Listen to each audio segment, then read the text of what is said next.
Welcome back, everybody. It is a new week, so it is a new show. Episode 9. Almost into double digits, so that's exciting. 9 weeks strong. If you don't know by now, I am Odell Harmon Jr. You can find me at Odell Harmon Jr. on Instagram, Facebook, Twitter, social media. And I am Jared Fradette. You can find me at all those places: Snapchat, Instagram, Twitter, Tumblr, DeviantArt, I don't know, anywhere you can type in a username at ToonVelo. Also, this week, we've announced that we are going to be on Pokemon Go. So those who follow us on Twitter at our podcast here know already, and already have my friend code. Odell's will be coming to you soon as they've lowered the level cap. It will be. And if Twitter isn't your thing, you can also now follow us on Instagram. So you can find updates behind the scenes and, I don't know, giveaways or Not something. giveaways yet. Not yet, but I mean eventually. Eventually. We're also on Google Play now, and the newly announced Google Podcast, which is just a shortcut to Google Play. I don't know. I don't know if they're really going to try and take down iTunes here, but they have some work to do. Well, if they do or don't, you can find us there regardless. Exactly. So, but none of that is what we're talking about this week. None of it at all. This week, we're going to be counting down our favorite anime songs. You thought a couple weeks ago we were having our musical episode. That wasn't it. Yep, it's this time. We're doing it now. Yep. We are going to have a legit musical segment, I guess. Musical segment, not a whole episode. We need to brush up our singing voices for that. Oh, okay. La la la la la la. You know, that would be cool. It's just a whole musical theme. Everything is rhyming just the whole way through. Yeah, like... We each have our own style. We'll work on this. We'll get back to you. So we'll be covering anime songs. We'll be discussing the new Spider-Man movie coming out, the animated Spider-Man movie, not the one that Tom Holland spoiled. And starting off right off the bat, we'll be discussing Doctor Who and the 13th Doctor. Woo! As you know, we, as in by we, I mean Jared is a huge Doctor Who fan, so I know he's excited about that. And I'm excited about San Diego Comic-Con, where it's going to take place, so we're all excited. We're all excited. So for those of you who don't know, the 12th Doctor has stepped down from being the Doctor. Peter Capaldi has left us, and during last year's Christmas episode, Jodie Whittaker actually takes up the role, and we get to see her, the regeneration, everything. And it's amazing. It's, to quote her, brilliant. But then it all goes to hell as the TARDIS explodes, and she is left literally cliffhanging as she plummets to her death. And that's all we got from her visually. We've gotten a spoil from her. We've gotten her in comic rendition, just a single pane of her again, enthusiastically stepping out of the TARDIS. And now she will be debuting at the San Diego Comic-Con. And correct me if I'm wrong, Jared, but she is the first female Doctor, correct? She is the first female Doctor, yes. But not the first female Time Lord. You know, we've kind of peppered the fact that a Time Lord could switch genders through various things. You know, we've mentioned offhandedly, we've theorized about it, and most recently, the Doctor's long-term friend, nemesis, frenemy, the Master, was most famously a female in this last incarnation. So it'll be exciting. This new Doctor, the 13th Doctor. Let me be a stickler here. She could be the 13th Doctor, the 15th Doctor, or the 3rd Doctor. You lost me. You lost me. Okay, Right. Okay, so in terms of counting who has held the title of the Doctor, she's number 13. But why would she be the 3rd? Because this is the second that we know of regeneration cycle. So a regeneration cycle, for those who don't know, a Time Lord or Lady can regenerate 12 times. And so the Doctor blew through those. So as the 13th regeneration, is she now a whole new person entirely? Well, that's how it always works. Well, separate from the first one, because they all have the shared memory and experiences, right? Yes. So now that does that start over, like she's the... Nope, she still carries everything back from the first. And so actually, this is where I get the counting from. So at Matt Smith, Doctor 11, asterisk, as the numbering gets weird, he is given a new regeneration cycle because, as it turns out, he used up his entire first regeneration cycle of 12, becoming the 11th Doctor. So In the new regeneration set, Matt Smith is now the first Doctor, followed by Capaldi the second, and Whittaker the third. However, the numbering gets off because David Tennant, who was the 10th Doctor, was also the 10th and 11th Doctor because he regenerated but stayed the same person. Is that possible? It is. So. It completely is. While also spawning off a human clone of himself to go and live with Rose Tyler forever. Yep, it gets real picky here. All right. Yeah, So, all right, everyone home, pretend I don't know any of this, because I don't. Yeah. Okay. So the 10th Doctor. Yes. Regenerated and was officially the 11th. No. The 11th Doctor regenerated, but stayed the same person. No. Wait, it was the 10th, right? The 10th. But we only call him the 10th Doctor. Even though he died, regenerated, and was the 11th, but he was still referred to as the 10th. Yes. And then when he regenerated from his second regeneration, that was called the 11th. Yes. But either way, both of those are wrong because between the 8th and 9th Doctor, we get John Hurt's the War Doctor.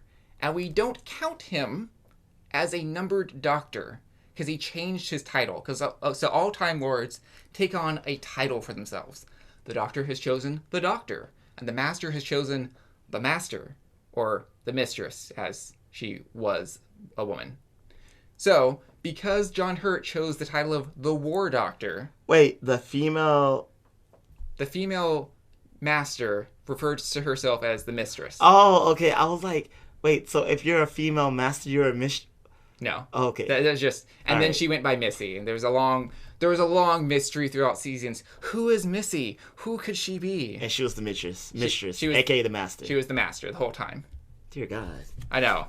It's just a wonderful wibbly-wobbly, timey-wimey numbering fiasco. I see what you did there. Exactly. All right. So, but as far as canon is concerned, she is the 13th Doctor. What, we are calling her the 13th Doctor? Well, screw it. She's the 13th Doctor because, we had Street Fighter 1, 2, Alpha, Third Strike, blah, blah, blah, blah, 5. Mm-hmm. And, I feel like most games do that. Yeah. It's like Resident Evil 2, Resident Evil 3. A whole bunch of things that aren't a numbered Resident Evil. Assassin's Creed 5, the best way to end a trilogy. Yeah.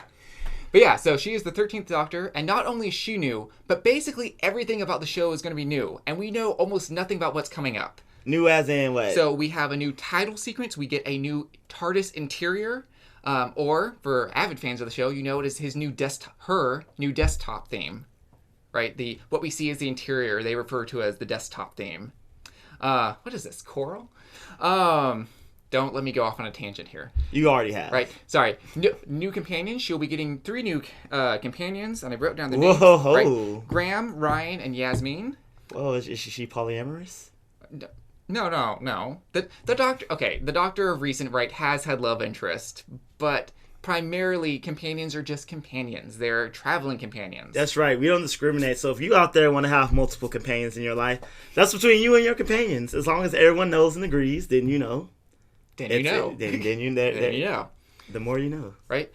Full circle. Full circle. From episode 1 when we did the more, yeah. Mm-hmm.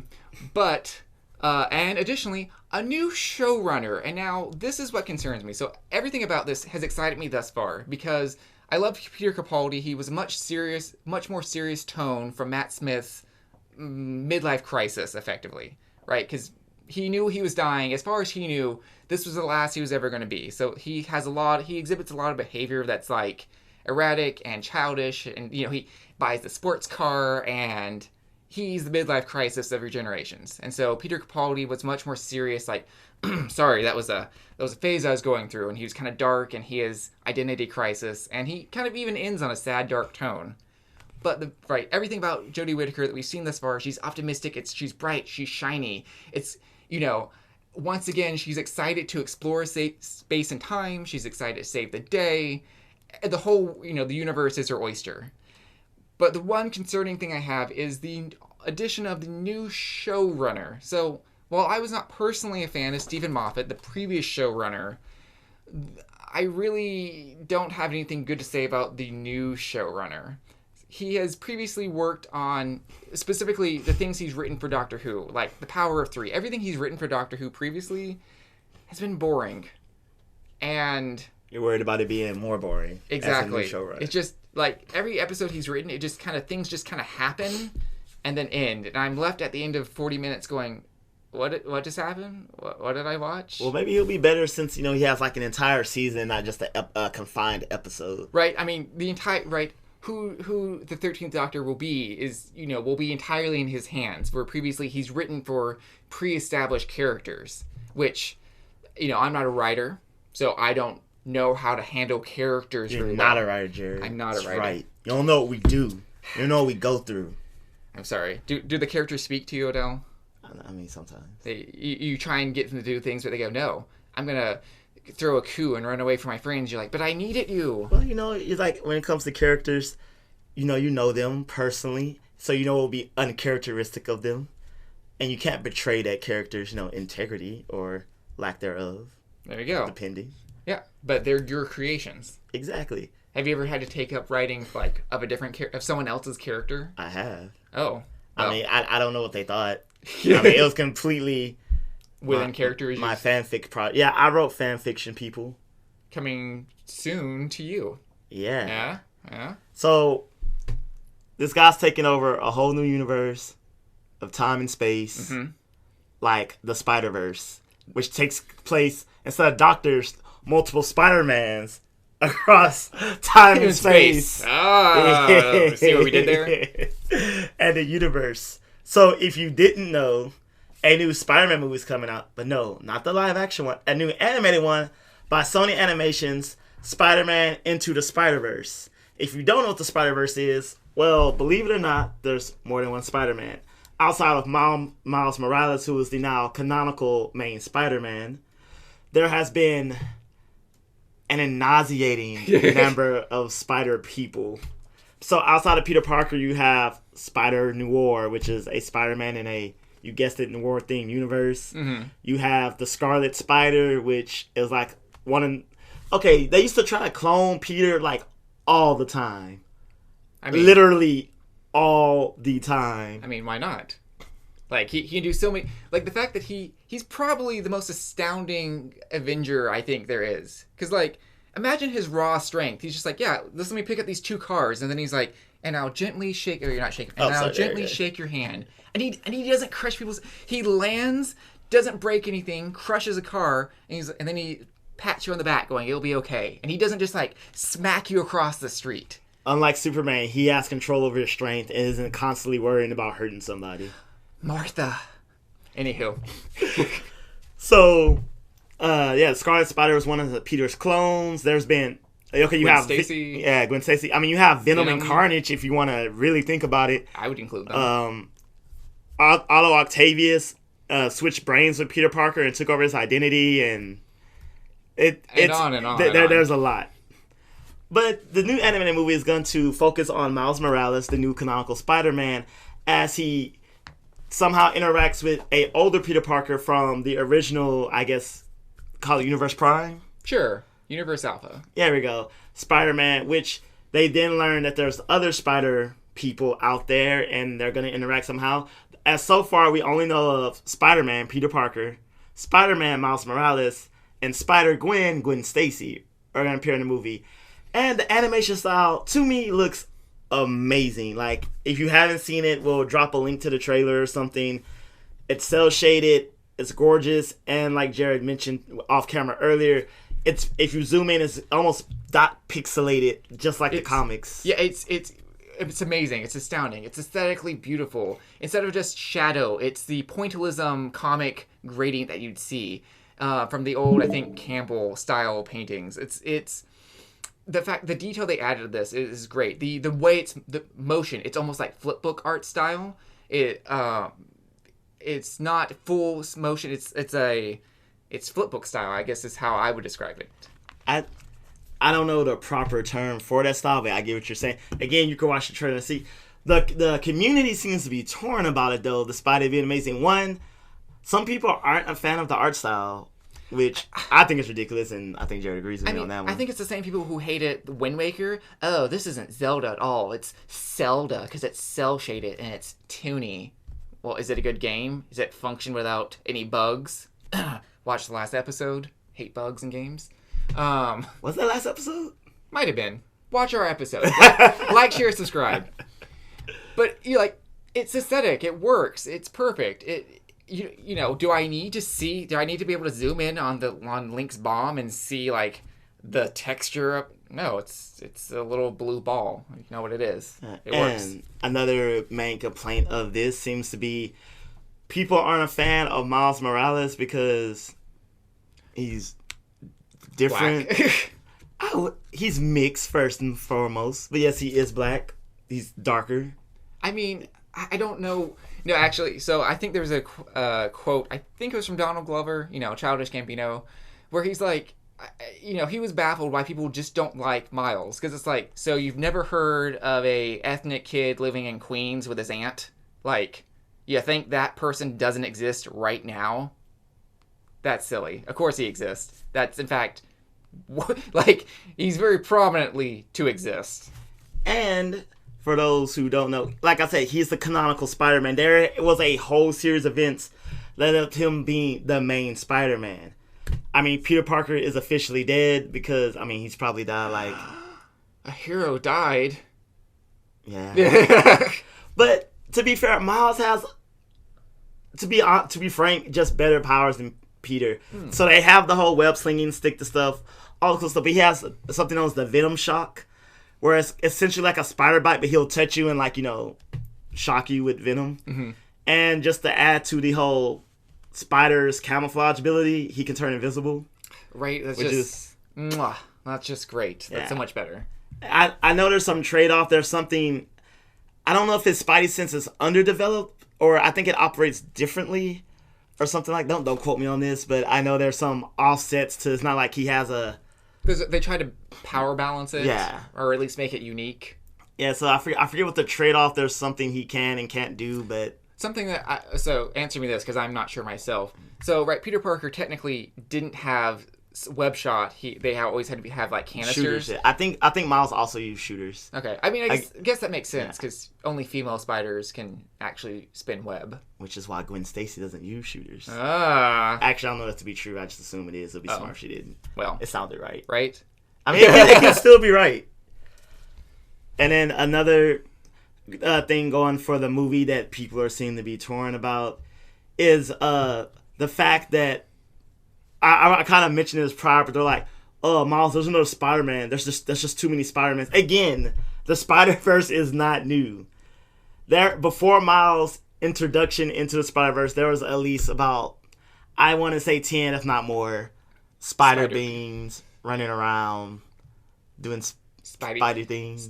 Spider things that spiders can. Yeah. Slings a web, if it can. Yes, catching bad guys. By the hand. Just like flies. You don't know I don't. the song. I know the song, but the issue for me is we start it in the middle, and I don't start well at the middle. Well, you don't know this song. Which song is that? The Spider-Man song. Oh, okay. Yeah. You Spider-Man, Spider-Man does whatever spider can. Spins a web. That's what he... Okay, that's right. That's the end. That's the official end. Bad guys just like flies. Look out. Here comes the Spider-Man. Bow, bow, bow, bow, bow, bow, bow. Swoops at the camera. Yeah. Yeah. So that was the Spider-Man theme song. But remember how earlier we told you we're about to get musical? Well, we're about to tell you our favorite anime theme songs. All right, just for distinction, people, not cartoons, not all of the cartoon, and specifically anime, Japanese animation. You know what it is. Don't act like you don't. I mean, it's why you're here, right? Yeah, it's the. Whoa, I was like, no. It made me realize if they were here for anime stuff, then we really been. We dropped the ball a little bit. Yeah, I was like, yeah, that's why because we kind of.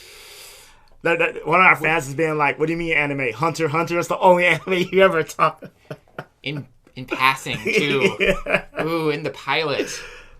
Ooh. So we will come back to that, and we will have a full heavy anime episode starting with this segment. We're doing all the anime people justice. It's your time to shine and comment and like and subscribe, but mainly comment. and argue, and I'll tell you you're wrong. And if you think you're not wrong, make a show then, huh? You put out 9 episodes. Ooh. Yeah. Yeah. I like them apples. Yeah. Well, I'm going to start this off with...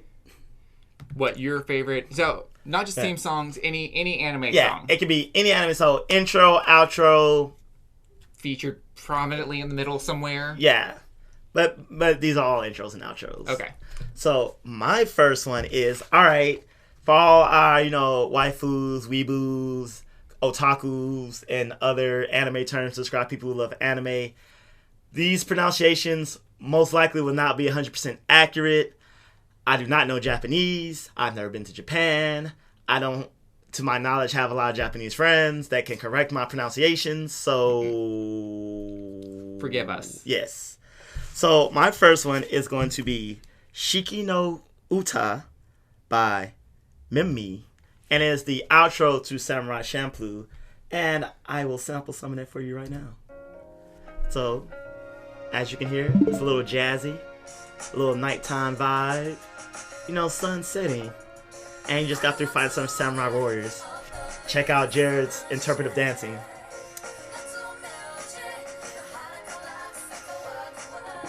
If you know the lyrics, sing along. I don't.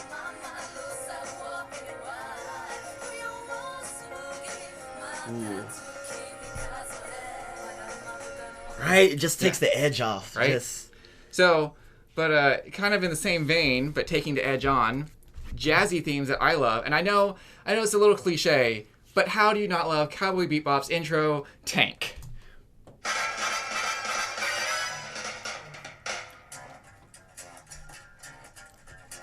I'm playing the bass. 3, 2, 1, let's jam.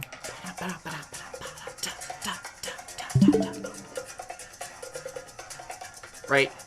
I've always described Cowboy Bebop. Oh. Here we go. 3, 2, 1, let's jam.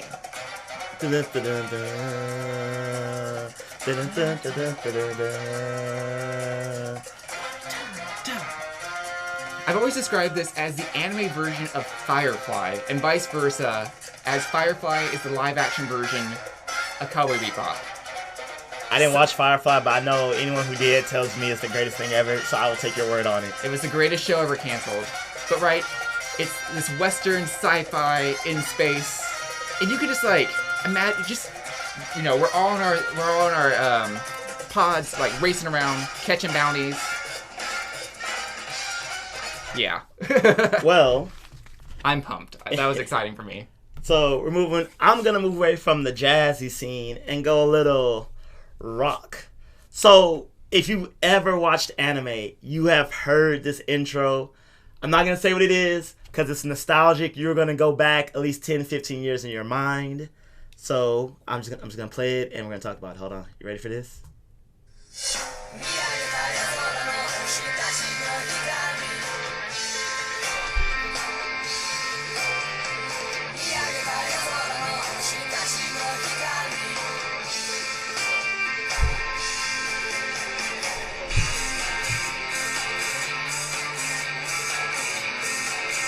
All right. Oh, the feels, the memories. So those who didn't know what that was Bleach's first opening titled Asterisk by Orange Range. So I remember I was watching Adult Swim one night and I just happened to have it on and I heard that theme song and I was like, whoa, what is this? And I start watching the intro and it looks amazing. The intro has nothing to do with the show whatsoever. It's just random Japanese teens in New York graffitiing, wearing urban street clothes, and then the show turns out to be about some Shimigami samurai looking warriors with magic swords fighting to the death. And I was like, what is going on? The contrast between the intro and the music to what the show actually is was confusing, but that intro is amazing. Hold on, just.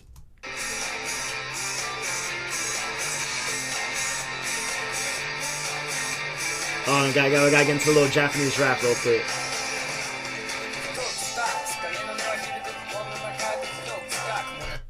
Yeah, but that's good stuff. We should cosplay as them from the intro. That'd be great. That would be. But then I almost feel like people think we're just like at a regular. I mean, I went as the outsider to the last. Nobody knew who I was. I mean, fair enough. It's fun to do cosplays that are easy because then you're not burdened by stopping every 5 feet. That is true. But yeah, aesthetically, it's so great. It's so wonderful. Now a little bit newer.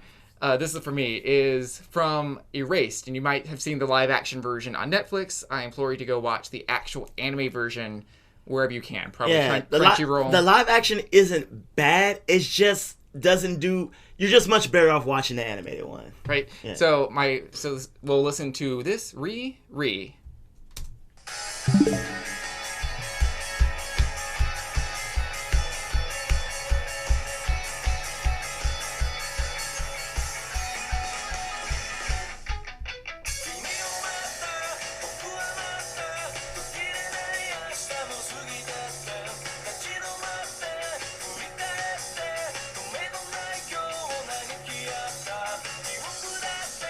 So some of my favorite part about this, so this is by Asian Kung Fu Generation, and not only do they sing the Japanese, but they also sing an English version of this.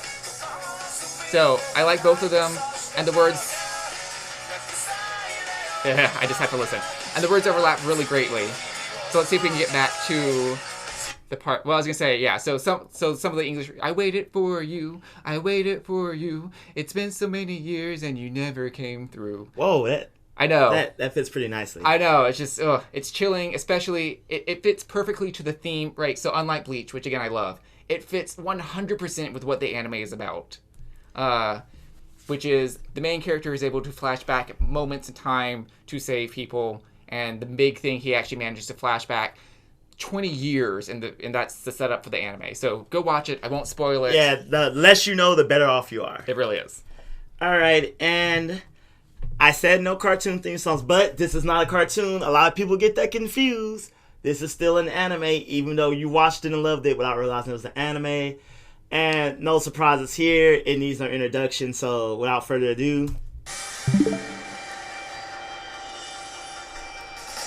I think we should all just sing along. I wanna be the very best, like no one ever was. To catch them is my real test. To train them is my cause. I will travel across the land, searching far and wide. Each Pokemon to understand the power that's inside. Gotta catch 'em, it's you and me. Alright, any more and we gotta do a copyright stuff. So, just cut off there. So, yeah, actually, I believe Pokemon, because actually one of our followers, thank you, shout out, was asking me what my first anime was. And I think it has to be Pokemon. I think, like, everyone in the West first anime was Pokemon. If not, Dragon Ball Z. Like, right, I knew what Dragon Ball Z was, but we didn't have cable. And so, right, this came on the WB at the time. So I was able to watch that. RIP WB. Ugh. So, it makes me feel so alone. Because the feature of our next song is Alones by Aqua Times, which, I mean, it's a little redundant, but it's from Bleach, but I also just love it. Yeah.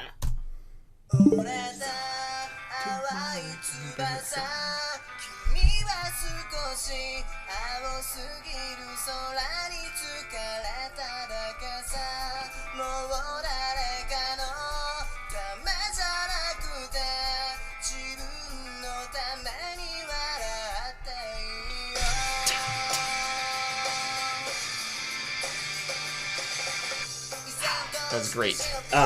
And if it's Bleach opening 6, if you just want to like easily find it, because visually, if you watch the first like 15-30 seconds of the song, the way they have the character singing it is, like, you know you're in for something great when you watch that. Right? Like, I don't even particularly like that portion of the anime, like that arc. Oh yeah, that arc was garbage. But the song was so great.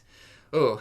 Fly again on tried and broken wings, I think is the translation. Something like that. Something like that. But we actually have 2 honorable mentions for you, so... Without further ado. There's 2 total honorable mentions that, we thought we should still shout out.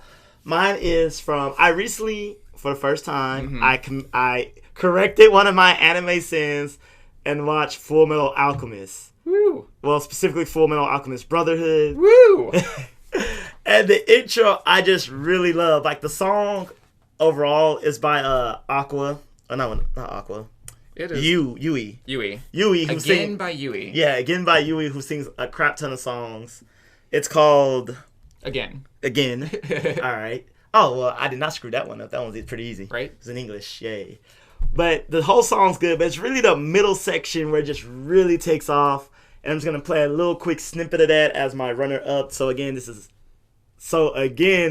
is Again by Yui. Here.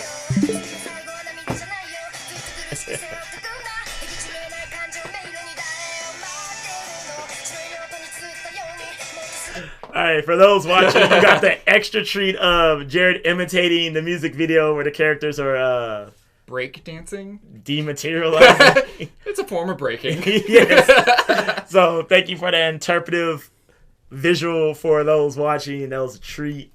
Right. So that was my runner-up. My runner-up is from Seven Deadly Sins on Netflix. And it is, and I'm going to botch this one up, Nanatsu no Teizai by Flo. And again, Flo does basically all the anime songs that you've basically ever heard of. Like, just listen to them and they've probably played a song you know. Yeah, there's like 5 bands and like 3 singers that pretty much make up all anime. Right. But this is just a fun ending sequence.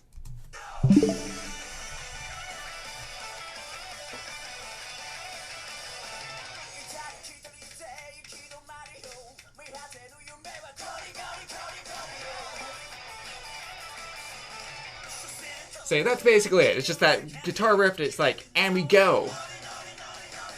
And you're treated to some nice, attractive anime ladies dancing to the song. So that's fun. Yeah, that's fun. They're fully dressed. So they're fully dressed. Don't look at us like that. Yeah, they're characters in the show. It's relevant. And plus, we should honestly have an episode just like our favorite anime crushes. We can do that. We certainly will. Me and Jared actually share an anime crush that if we lived in that universe we would fight over. And but we'll save that for next time. All right. So like from Seven Deadly Sins, the ending song, "Let's Go." We have to be going. So once again, thanks for joining us. I'm Jared Fradette. You can find me at Toon Velo. And I'm Oda Harmon Jr. You can find me at Oda Harmon Jr. And remember to like, share, subscribe, and follow the podcast on Instagram and Twitter at FC Podcast 23. So until next time, guys, thank you for sticking with us this long. We'll see you next week.